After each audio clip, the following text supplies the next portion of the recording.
என்னுடைய ஹம்பிளா சொல்றேன், சூர்யாவுக்கு முன்னாடி 6 பேக் பண்ணவங்க தமிழ்நாட்டில் எந்த நடிகர் இருக்கிறான்? காதல விடல, கொஞ்சம் பக்கத்துல வந்து சொல்லு. என்னுடைய ஹம்பிளா சொல்றேன், சூர்யாவுக்கு முன்னாடி 6 பேக் பண்ணவங்க தமிழ்நாட்டில் எந்த நடிகர் இருக்கிறான்?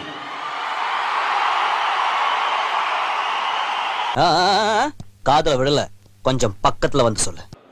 என்னுடைய ஹம்பிளா சொல்றேன், சூர்யாவுக்கு முன்னாடி 6 பேக் பண்ணவங்க தமிழ்நாட்டில் எந்த நடிகர் இருக்கிறான்?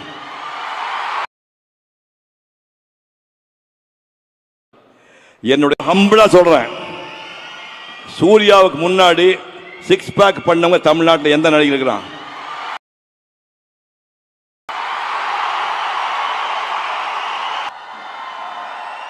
அந்த முதல்ல கேட்டீங்கல்ல, அவள் வருவாளா? பெண்கள் தூக்கத்தை தொலைக்கக்கூடிய கண்கள். டேய், இந்த கண்கள் தமிழ்நாட்டு பெண்கள் தூக்கத்தை கலைக்க போதுடான்னு சொன்னாரு. அப்படி சினிமாவையே கனவு கூட நினைக்காத இந்த பையனை ஒரு நடிகனாக்கிய டாக்டர் மணிரத்னம் அவர்களுக்கும் வசந்த் அவர்களுக்கும் பாதம் தொட்டு நான் நன்றியை தெரிவித்துக் கொள்கிறேன். அதுக்கப்புறம் ஒரு 2 படம் சரியா போல, ஏன்னா அவருக்கு ஒண்ணுமே தெரியாது இல்லை.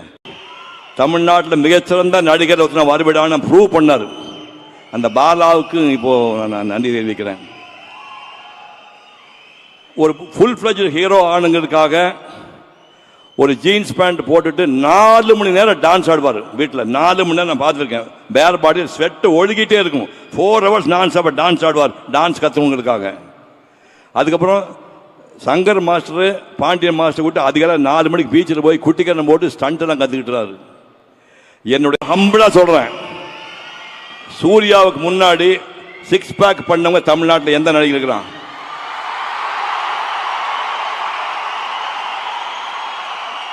இல்ல, அதுக்கு அப்புறம் யாரா பண்ணிருக்காங்களா? கார்த்தி பண்ணிருக்கானா சார்? 6 பேக்னு ஒன்னு இருக்கின்றதே எனக்கு அவரை பார்த்து தான் சார் தெரியும்.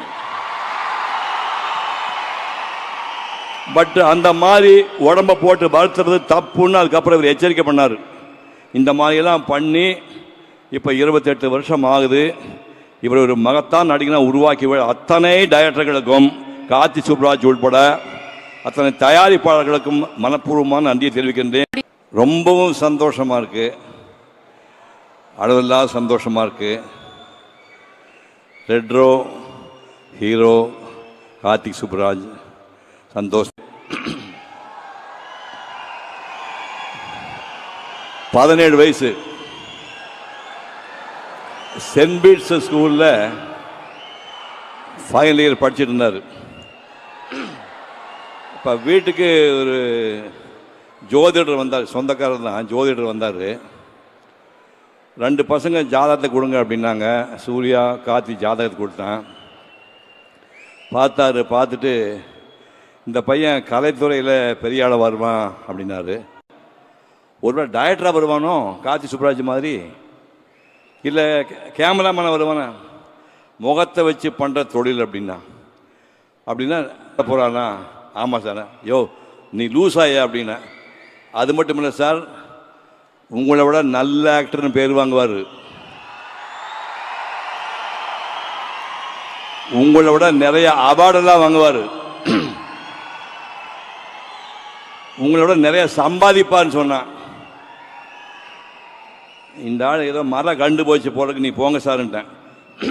சூர்யா அதை பார்த்துட்டு இருந்துட்டு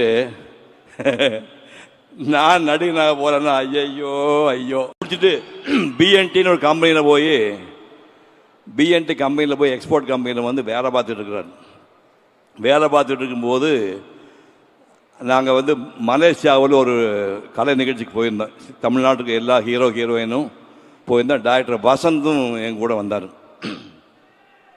நிகழ்ச்சி முடிஞ்சு வரும்போது, நிகழ்ச்சி ஒரு நாள் முன்னாடியே வசந்த் மெட்ராஸ் போகணும்னு ஆசைப்பட்டார். மெட்ராஸ் போகும்போது எங்கள் ஃபேமிலி டாக்டர் கூட வந்தவர், அவங்களும் அதே ஃப்ளைட்டில் மெட்ராஸ் வராங்க. சூர்யாவுக்கு ஃபோன் பண்ணி, நம்ம ஃபேமிலி டாக்டர் வராருப்பா, நீ ஏர்போர்ட்டு போய் ரிசீவ் பண்ணி வீட்டில் ட்ராப் பண்ணு சொன்னேன். சூர்யா வந்து ஏர்போர்ட்டுக்கு போயிருக்காரு. டாக்டர் வசந்த் அதே சரின்னு போயிட்டார். 2 நாள் கழித்து எனக்கு ஃபோன் பண்ணார். சார் உங்கள் பையனுக்கு சினிமாவில் நடிக்க ஆசை இருக்கா சார் அப்படின்னாரு. சத்தியமாக ஆசை கிடையாது, சுத்தமாக ஆசை கிடையாது. அதனால ஒரு டெக்ஸ்டைல் கம்பெனியில் வந்து வேலை பார்த்துட்டு இருக்கிறாருண்ணா. நான் பேசி பார்க்கட்டுமா சார்னாரு.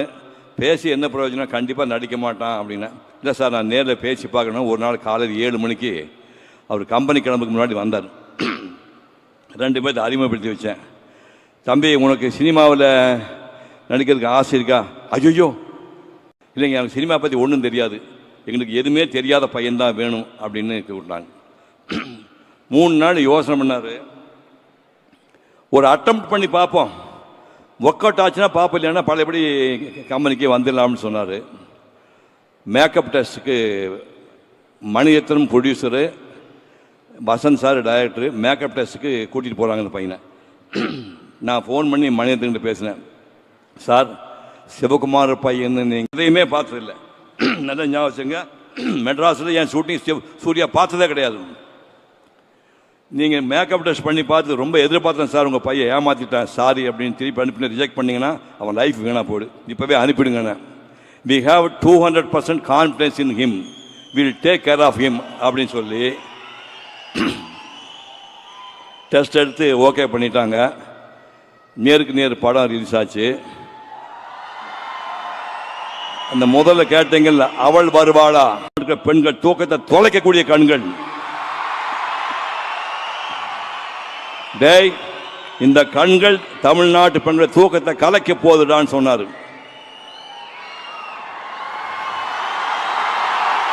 அப்படி